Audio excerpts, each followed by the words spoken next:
Hi, I'm Jeff Dillon and welcome to my Kickstarter video. In my video I use the term drone, so this is what I mean. It's these radio-controlled UAVs, unmanned aerial vehicle. Actually I'm here to take the U out of UAV. Notice this one in particular, it takes off vertically and then transitions into horizontal flight. So take note of that. No drones were damaged in the making of this video. Hi, I'm Jeff Dillon and welcome to my Kickstarter project. I'm going to show you a device that you can use to disable misbehaving drones, how you can help protect your country and help firefighters in emergency situations, and how you can register your drone at skynetdirectory.com, and how you can take aerospace and flight classes at skynetacademy.com. And I'll also show you how you can participate in a global launch initiative. And lastly, I will show you how you can fly like Iron Man. So have you ever had anybody fly a drone over you and your family while you were at the beach, or maybe while you were at a concert? Maybe you have a nosy neighbor that's flying his drone over your fence. You know, and it's not too much of a stretch to consider the possibility that some bad guys could fill a semi-truck full of 100 drones and release them in your city to do bad things. There's really no way to fight that. You don't want to shoot up in the air. You'll end up in jail if you do that, and that's dangerous. You don't want to shoot a weapon up in the air. But there's another way. So what I've come up with is the Sky Bolo. It's a low-tech device that you can actually just throw at the drone. You know, you have maybe a range of, I don't know, 50 to 75 feet. It's made of a hard rubber ball here at each end, and then these are just Nerf golf balls. And the way you use it, you just hold on to it like this and swing it around and then throw it at your target. But if it was your neighbor, for example, all you really need to do is just throw this up in the air. Most people flying their drone, they have their eye right on the drone and they see this thing flying up in the air. They'll see that you have the means to bring their drone down. They've generally invested quite a bit of money in it, and so they don't want to see it damaged. But this actually doesn't damage it. When it even comes close to a drone, it gets wrapped around the propellers, and then it'll just fall from the sky and likely won't even get damaged. It might break a propeller. But if you ever accidentally get this one tangled up in a drone, don't retrieve the drone. Don't try to get it out of the drone. It's all tangled up. Just leave it. Walk away. Leave your bolo there. The drone owner will need to take the propellers off to get the drone untangled. So these are quite fun too. You could take them to the beach and even play catch with them. You cannot not catch it. All you have to do is hold your arm out and you can catch it. It'd be fun for families, at the beach. I would just say, give your little sister a 5-second head start before you throw it. They're very safe and they're fun to play with too. But, I think everybody in the United States should have one of these. Keep them with you just in case. So I'm going to demonstrate how the Sky Bolo works here. So you pick it up like this, and then you got to hold these two guys like that.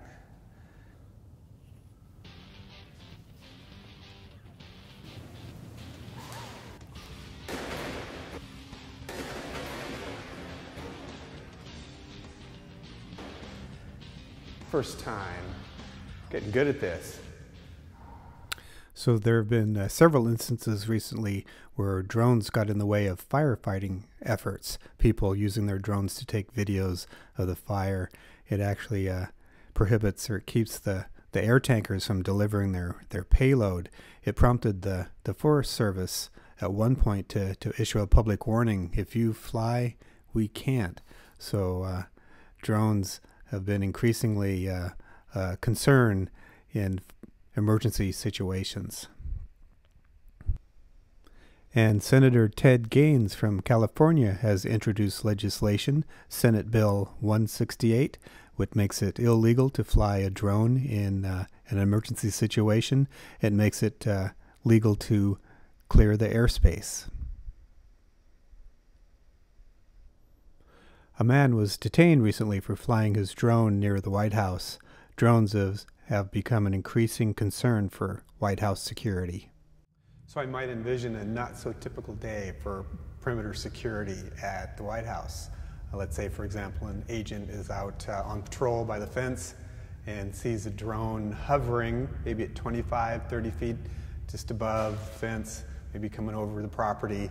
You know, pretty obvious that it's a hobby drone since it's kind of trying to stay stationary. They're probably trying to take pictures. So in that case, the agent would just use his professional grade sky bolo, toss it up, retrieve the drone, and probably give a warning to the user. But on the other hand, assume the possibility that all of a sudden you see 2 or 3 drones coming in hot at 50 feet, 25, 30 miles an hour, and you got about 5 seconds before they get to the White House. So what do you do then? Well, I have an idea for that too. Take them out, take them down, do your stuff. So there's actually 3 of these, and they fit right around here as boosters. One there, one over there, and then one on the other side. So they fit right there. Let me give you a close-up. Grab the camera here, give you a quick tour. So what I have here is a turbine drone. I have taken a basic quadcopter, in this case a hexcopter, and taken the propellers off and put turbines, jet turbines, in their place. So in this model there's 3 jet turbines and then 3 electric ducted fans for steering and control. And then there's another jet turbine right in the center.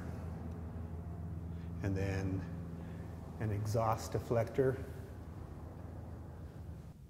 So the way this would work, so you got 5 seconds. So from in the first second, from 0 to 1, these turbines are starting to spin up to speed. They need a few seconds to get up to 100,000 RPM or more.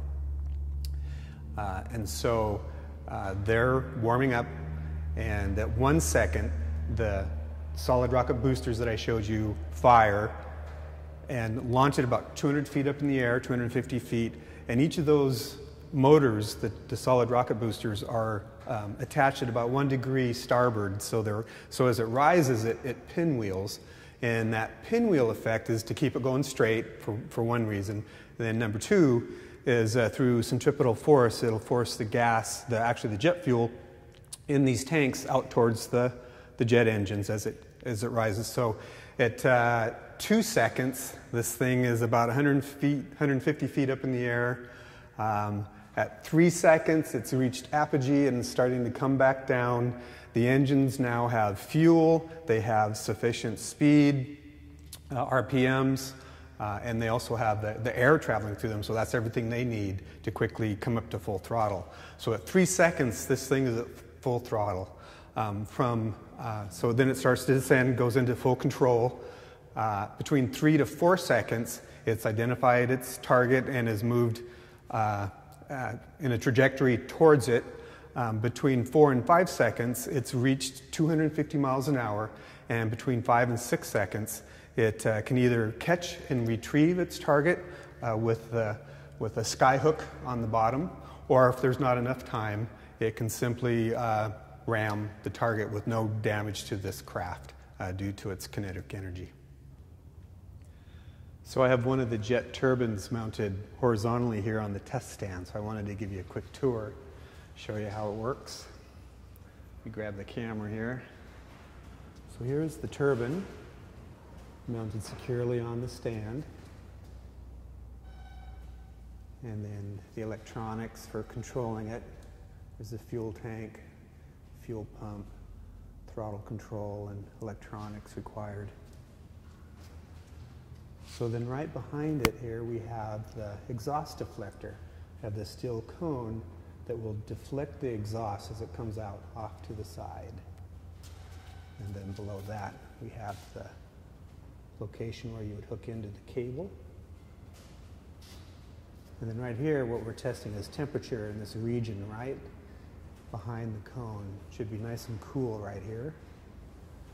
So it's a thermocouple sensor hooked up to a LCD display. So then, for example, if I were to take a lighter and warm that up, it goes above 100 degrees centigrade and turns red. And then as it cools off, it goes back down to blue.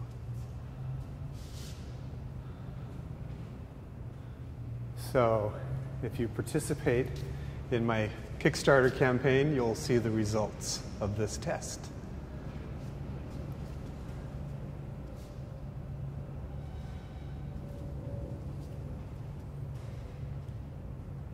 So that particular prototype that I just showed you should be able to do about half the speed of sound, 350 miles an hour, with no payload. But with the payload, this is where I'm going with it. Here you see a scale model of a human lifting drone. This one has in this version, it has a large central turbine and then surrounded by 6 outer turbines. And the reason I have 6 is because if one of them fails, it can still land by rotating the airframe around that failed engine and still land safely. So you see it has the exhaust deflector here to protect the pilot or the rescue payload. So you could either use this for sport flying or for human rescue, for example, like for rescue off of a burning oil rig platform, for example. It's very loud, of course, so you need to wear a protective suit like the pilot has here, or for rescue, you'd have a basket that would close on the passenger. So for the Kickstarter project, I'm looking to purchase this center turbine. They're about $50,000, so I appreciate your support. So at the $250 level and above in my Kickstarter campaign, I am offering rides in a turbine drone. So you would be the passenger, I would be flying you remotely. And this is what the system would look like. Here's an early sketch of what I envisioned, where you have a counterbalanced test environment where you are suspended below the drone, which in turn is connected to a counterbalance. So you don't need full throttle to lift somebody up in the air. You compensate with the counterweight. And then here's the suit you would wear for protection, because even though you're protected from the heat by the exhaust deflector, there's still a lot of smoke. And then here's the helmet with the heads-up display and 5 minutes of breathable air.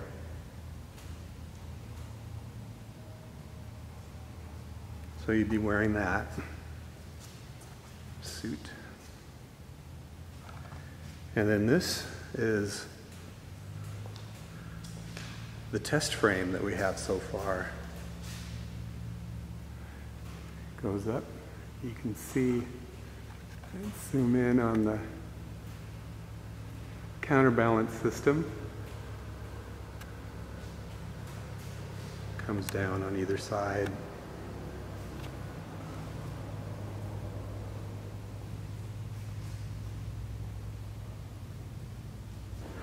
So you, the passenger, would be strapped into this harness, and then you would be actually below the drone, connected to that cable. And then the drone would actually be up about halfway up, and you'd be standing right here. And then as it throttled up, it would lift you up in the air. There'd also be guide and safety cables here. And the way you steer it, the way you fly it, there's a Connect camera over there. And it's watching you. And all you do is raise your arms like Iron Man to take off. and then lower them to land. So this is what I want everybody to do. I want you to register your drones at skynetdirectory.com. And then whenever you fly, I want you to launch the Skynet Directory app on your iPhone or Android device, and you give it permission to use your location, and then you're good to go. So this way, in case we need you, we know where you're at and who's flying that particular drone. So this works well when your cell phone is close to where you're flying, and I would say most people generally would fall into that category. But if you have a drone that flies like far out of sight, line of sight, or further away, then what we ask you to do is we ask you to use the Skynet Cube. It gives your drone global connectivity to the Skynet Directory network. It uses Iridium satellite technology, and I'm using the Rock 7 mobile radio and a WASP-mote Arduino style board in there. So you notice it's a little large. It weighs about 3 or 4 ounces currently, but that's the goal of the Kickstarter project. So at the $500 level, you get an SDK with the radio and the software required, and so the goal would be to make it much smaller and much lighter. And also, if you're willing to take a firmware upgrade on your DJI or 3DR drone, then you can make it even smaller. You would only need the radio module. And then version 2 actually includes or is using a slightly different radio module that'll be much more flexible and should be able to take advantage of the new satellite constellations that are going to be going into orbit soon.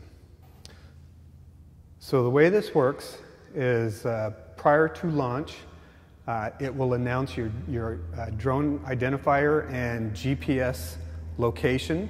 It's not very fast. It's 300 bytes per minute. So you would announce your intent to fly. Let's say you're flying a news drone and you want to get footage over a forest fire.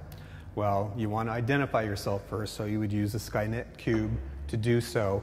Wait a minute or two for permission to fly. We would recognize you in the system, then we would give you takeoff permission. And the way I envision it working is the more control you allow the Skynet Cube to control your drone, the less the monthly subscription fee is going to be. So if you give us full flight control, then for example, if you're a news drone and you're flying in unwanted airspace and the authorities need you to land, then we can actually give your drone remote command to land. And so for fun, what I want everybody to do also that participate and obtain a Skynet Cube is wire it right into your drone. It would go right between your receiver and your flight controller. And then next year, August 29th, 2016, we're going to do a global drone launch day. So you would get your drone prepared for launch and have it sitting there. And then at the specific time, we would give a central command to launch all the Skynet connected drones, launch 5 feet in the air for 30 seconds and land, just as a show of solidarity. And so that should be fun. So I would invite everybody that participates in my Kickstarter project to also join in that activity. So in addition to SkynetDirectory.com, we're also introducing SkynetAcademy.com, which is a resource for training for people that want to learn more and get into the drone technology, the drone industry, the UAV space. There'll be classes on aerospace, satellite operations, drone operations, mathematics, physics. We'd like to coordinate with STEM. So you might want to coordinate with your high school or college to develop a drone program. So using the Skynet Cube, for example, or even your phone, you could acquire sensor data and upload it to skynetdirectory.com.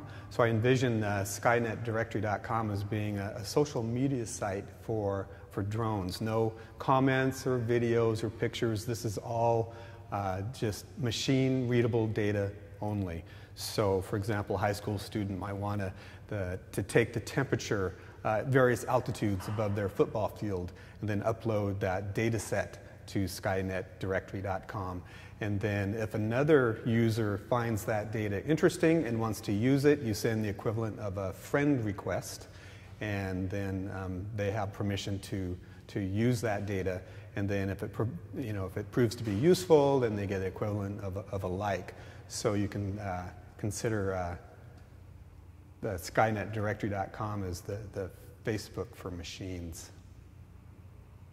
So these sky drones could be used to help in firefighting efforts too. I would envision emergency response personnel and firefighters possibly to bring these in on the back of a truck, and in case there are any drones that were interfering with the firefighting efforts, you would have legal permission to clear the airspace. They would first check Skynet directory to see if they were registered, and if so, send them a command to land, and then give them a 2-minute warning. Other than that, they would go ahead and clear the airspace.